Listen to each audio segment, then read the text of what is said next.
క్వింటాలే కొనండి, ఎందుకు వాళ్ళని ఇప్పటికే నష్టపోయిన వాళ్ళు మరింత నష్టపోతారని చెప్పేసి మాట్లాడుతూ ఉన్నారు. అటువంటి ఇప్పుడు బీజేపీ అంటే ఇంత దారుణంగా చేస్తా ఉన్నా కూడా బీజేపీ ఏదో మేము పేదల కోసం చేస్తాం, పేదల పార్టీ, లేకపోతే పేదలకు అది చేస్తున్నాం ఇది చేస్తున్నాం అని డప్పా కొడతా తిరుగుతూ ఉంటుంది. ఏమనంటే వాళ్ళ కేంద్రం నుంచి అన్ని పథకాలు మేమే తీసుకొస్తున్నాం, అన్ని చేస్తా ఉన్నాం. రేపు నాడు ఒకవేళ కాంగ్రెస్ పార్టీ సరే సిసిఐతో కొంటుంది, ఒకవేళ మేము పుసుకున్న ఇంకో 4 క్వింటాలు మేము కొంటాం, మొత్తం 14 క్వింటాల వరకు రైతుల నుంచి కొంటాం అన్నాం అనుకో, అప్పుడు వెంటనే వాళ్ళు ఉరికొస్తారు.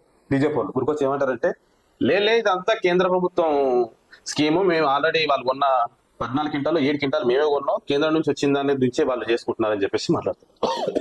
మనం చూసినాం కదా ఒకటి రేవంత్ రెడ్డి ఏమో రేవంత్ రెడ్డి చెప్పిన మాటలు గొప్ప మంచి పని ఏమంటలేము. రేవంత్ రెడ్డి ఏమంటే సన్న బియ్యం పథకాన్ని ఆపుతాం అనే విధంగా ఆయన మాట్లాడితే బీజేపీ కిషన్ రెడ్డి వచ్చి ఎట్లా ఆపుతావు, మేము ఇస్తున్నాం కదా పథకం అని మాట్లాడి, అందులో మేము ఇచ్చే డబ్బులతోనే మీరు రాష్ట్రంలో స్కీమ్స్ ఇంప్లిమేషన్ చేస్తారు, సన్న బియ్యం పథకం అనేది బీజేపీ ప్రభుత్వ పథకం అనే విధంగా కిషన్ రెడ్డి మాట్లాడి మనం చెప్పుకున్నాం. ఒకవేళ బీజేపీ కిషన్ రెడ్డి సన్న బియ్య పథకాన్ని ఇంప్లిమేషన్ చేస్తున్నాడు, కేంద్రం నుంచి వచ్చిన దాని వల్లనే తెలంగాణ నడుస్తుంది అనుకుంటే వాళ్ళ పర్సంటేజ్ ఉండొచ్చు. కానీ పక్కలో ఉన్నటువంటి ఆంధ్రప్రదేశ్లో బీజేపీ కూటమి ప్రభుత్వం అధికారంలో ఉంది. మరి అక్కడ ఏం సన్న బియ్యం పథకం ఇంప్లిమేషన్ లేదు. అక్కడ మన గతంలో రేషన్ షాపులలో వచ్చేటువంటి దొడ్డు బియ్యమే ఈ రోజు పంపిణీ జరుగుతా ఉంది. అంటే ఇప్పుడు సన్న బియ్యం పథకం కాంగ్రెస్ పార్టీదా బీజేపీ పార్టీతో వాళ్ళే తెలిసి చెప్పాలి.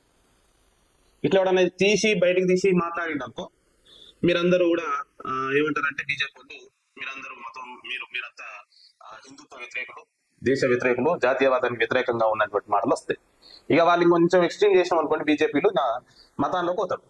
హిందూ మతం నష్టపోతుంది, హిందూ మతం నాశనం అవుతుంది, కాబట్టి హిందువులందరూ ఏకం కావాలి, ఇటువంటి స్టేట్మెంట్లు ఇచ్చేటువంటి పరిస్థితి ఈరోజు